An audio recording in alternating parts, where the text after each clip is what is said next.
2절에 보니까 우리 다 같이 한번 읽어볼까요?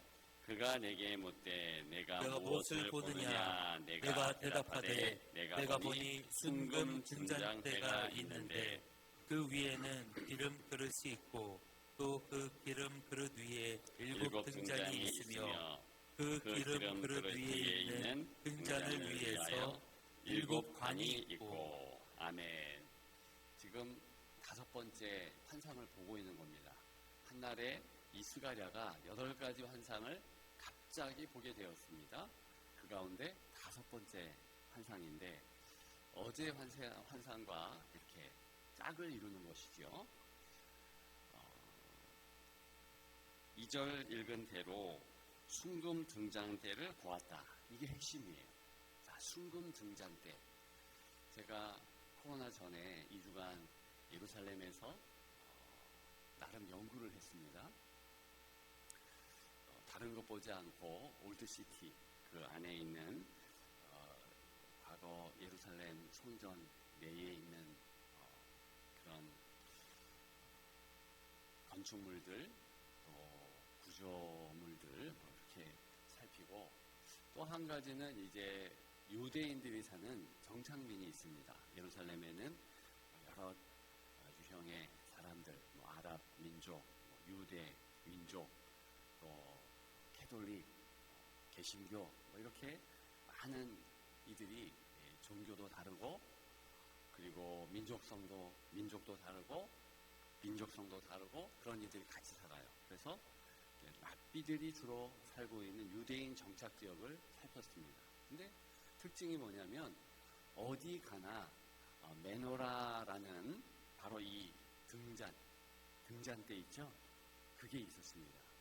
이게 굉장히 중요한 상징인데 오늘 나타나고 있습니다만, 오늘 우리가 본문에서 볼 수 있습니다만, 이 상징은요, 그 이스라엘 국기보다도 더 유명해요. 더 중요해요.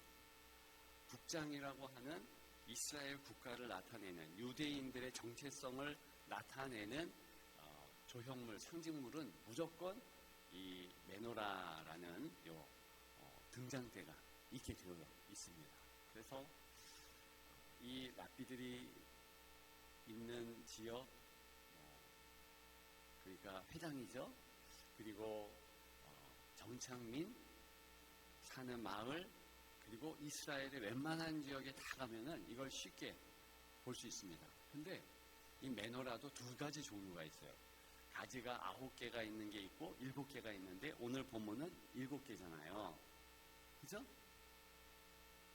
이 등잔대는 뭐냐면 성전을 밝히는 겁니다. 근데 9개가 일반적으로 굉장히 많아요. 9개가. 왜 9개가 많냐면은 이 하누카 축제라는 것이 있는데, 기원전 2세기에 이 성전이 완전 셀로카 왕조? 어쨌든 이렇게 망했어요. 망했는데 회복하게 되었고, 그러면서 성전을 회복할 때 어떤 신비한 일이 있었냐면, 이제 보통 등잔대를 촛대 하나로 밝혔는데 기름이 이렇게 올라가는데, 그런데 이게 8일간이나 계속 사르고 9일째 되는 데에 드디어 성전을 회복하게 된 거예요. 그래서 이 하누카 빛의 축제 때는 이 9개 가지가 있는 등잔대를 밝힙니다.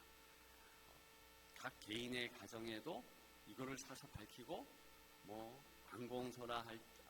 관공서, 회당, 어느 곳에 있던지 간에 이 등잔대를 밝히게 되어 있어요. 그러니까 보통은 이 9개 가지가 달린 등잔대, 첫날에는 요 하나, 그죠? 요 하나를 이제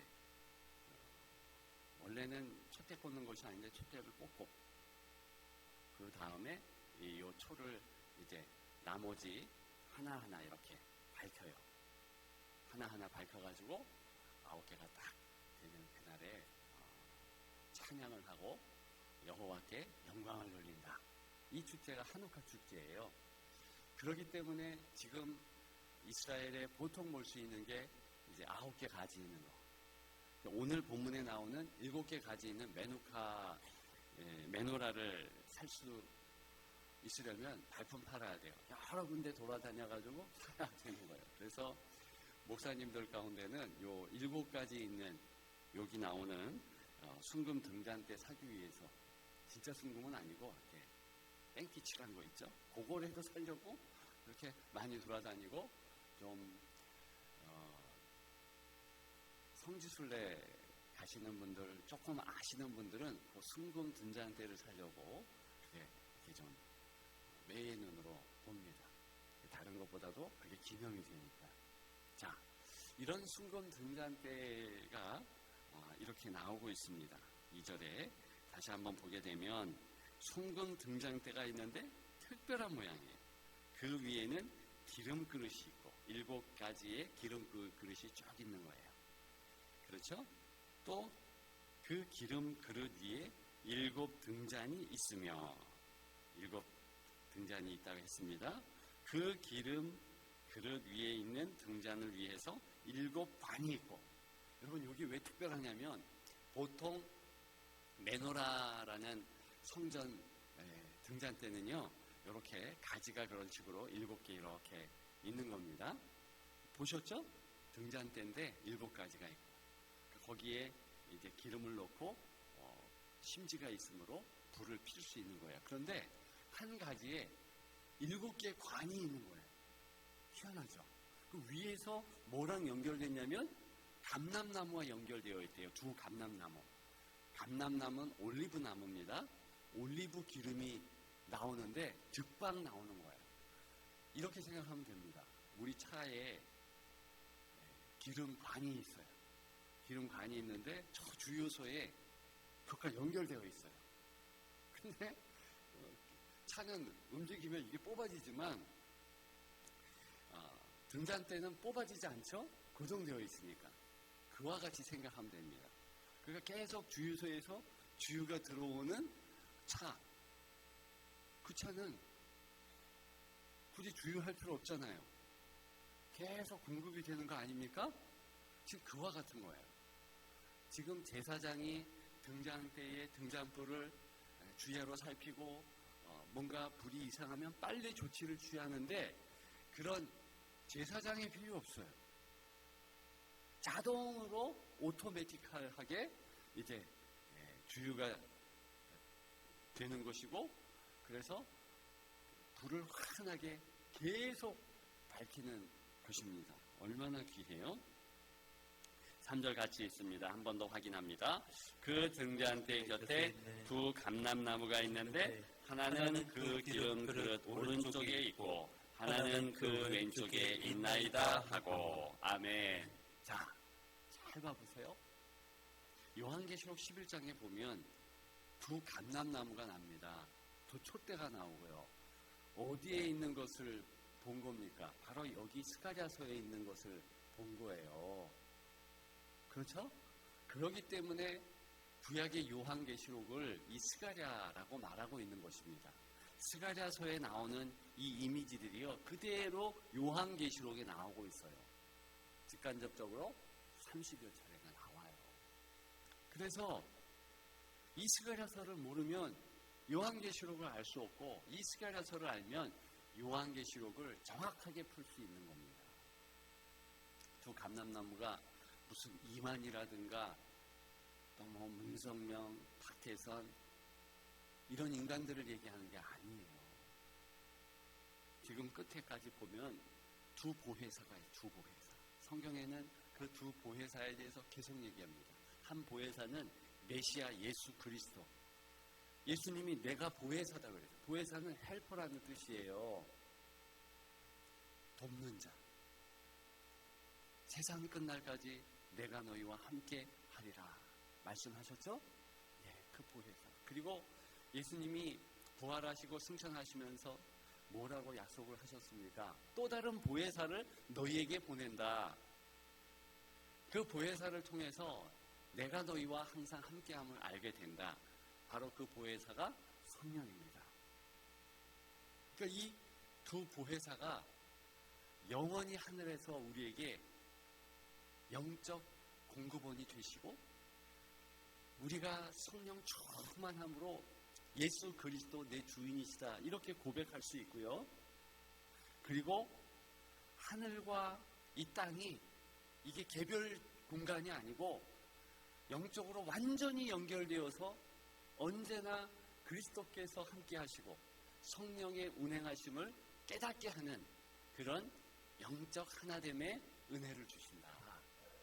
이것이 오늘 이미지의 핵심입니다. 제가요 벌써 1년 훌쩍 넘었죠. 작년부터 연초부터 이제 어떤 형식을 취해서 새벽 기도를 드리냐면 그냥 새벽 기도 말고 새벽 예배다. 새벽 예배. 그래서 축도를 합니다. 저만큼 주기도에 대하여서 은혜가 있다 이렇게 아는 분은 또 드문 거예요. 주기도문 청소년 때는 밤새면서 그거 외우면서 그렇게 날밤을 샌 적이 많고요. 너무 귀한 것을 알아요. 그런데 그것은 개인적으로 하시라 이렇게까지 얘기하면서 축도를 이제 지금까지 하고 있습니다. 왜 그러냐면 축도가 얼마나 귀한지. 물론 담임 목사를 통하여서 성도들에게 콸콸 넘치는 은혜의 관유와 은혜의 통로로서 이 축도하는 자체가 중요하지만 또 축도의 용어 주 예수 그리스도의 은혜와 아버지 하나님의 극진하신 사랑하심과 성령님의 교통교제하심 이 이미지가요 바로 오늘 본문의 이미지인데요. 이것이요 성도를 가장 풍성하게 하는 이미지예요. 이스라엘 사람들은 이 이미지를 잃지 않기 위해서 맨날 그 메노라를 상징적으로 자기 집안에 놓고 회당에 놓고 관공서에 놓고 심지어는요 그 그림을 가지고 다니는 이들도 있어요. 왜? 하나님의 복이 이렇게 4개 있어서 두 감람나무가 나를 붙잡아주고 나와 함께하고 물론 유대인들은 그 두 감람나무와 이런 상징적인 것을 자기들의 성전을 또한 1차적으로 생각하는 그런 상징물로 여깁니다만 여하간에 이 성경의 이 귀한 이미지를 품고 살아간다는 것이죠. 우리가 이 새벽에 축도를 받고 그리고 그렇게 보내심을 받은 우리는 항상 성령 연결됨을 통하여서 하늘의 권세, 하늘의 이 관유를 콸콸콸콸 공급받는 거예요. 그래서 여러분들이 어느 곳에 있든지 주여 이렇게 외치기만 하면 주의 이름을 부르는 자 구원을 얻는다. 이때 구원은요 영의 구원뿐만이 아닙니다. 우리가 천국 가는 것은 영의 구원을 의미하는 거잖아요. 그것뿐만이 아니라 우리 삶의 구원 내 한날이 예수님이 길이요 진리요 생명인데 그 생명이 넘치는 생명력으로 가득하는 거예요. 여러분 우리가 생명력이 있지 않으면 어떻게 됩니까? 마음이요 힘들어요. 어제 그런 부분을 좀 나누었는데 그리스도의 생명력이 넘치면은요 우리 육신도요 병고침이 있어요. 그 이전에 우리의 마음에 눌림이 없어요. 이 생명력으로 넘치면은요 하늘의 권세로 가득하기 때문에 정말 환경이 안 좋고 건강이 안 좋고 상황이 안 좋아도요 눌림이 없는 거예요. 그리고 영적으로 이제 독수리의 날개춤에 올라간 같은 새 힘이 있는 겁니다. 그러니까 이렇게 매일매일 주께서 공급하시는 그 공급의 은혜를 받게 되면 여러분 지금 스가랴가 마치 자는 사람이 잠에서 깨어난 것 같더라 그랬잖아요. 이것은 성도의 실제 모습입니다. 힘들어요. 어려워요. 우매해요. 깨달음이 없어요. 그런데 갑자기 하늘 권세로 말미암아 성령께서 깨어라. 그러면 빌 바를 알지 못하는 로마서 8장의 고백대로 성도는 빌 바를 알지 못하는데 성령께서 우리를 위하여서 친히 간구하시는 거예요. 그리스도께서 우리를 위하여서 중보하시는 거예요. 그러면서 위로부터 새 힘이 공급되는 것입니다. 그러면 우리는 어떻게 됩니까? 7배로 하네요. 보세요. 한 가지에 7관으로, 그죠? 담남나무와 연결됐어요. 그러면은 77에 49, 49개의 관 아닙니까? 이것은요, 온전함을 의미해요.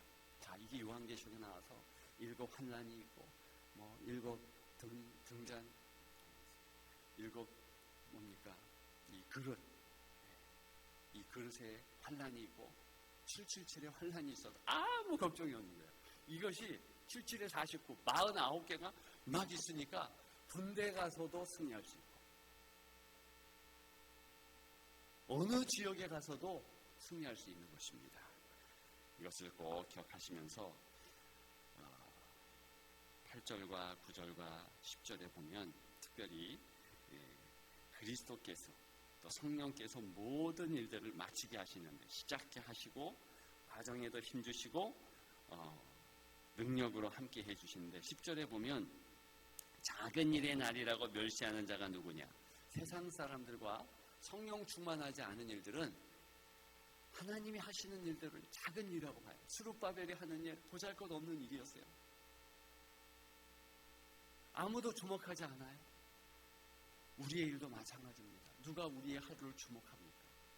누가 우리가 그저 골방에서 주여 도우시옵소서 그렇게 기도하는 거, 또 직장에서 설거지하면서 그저 주님의 이름을 부르는 일을 누가 주목하겠습니까? 내 자신도 초라하게 여길 수 있어요.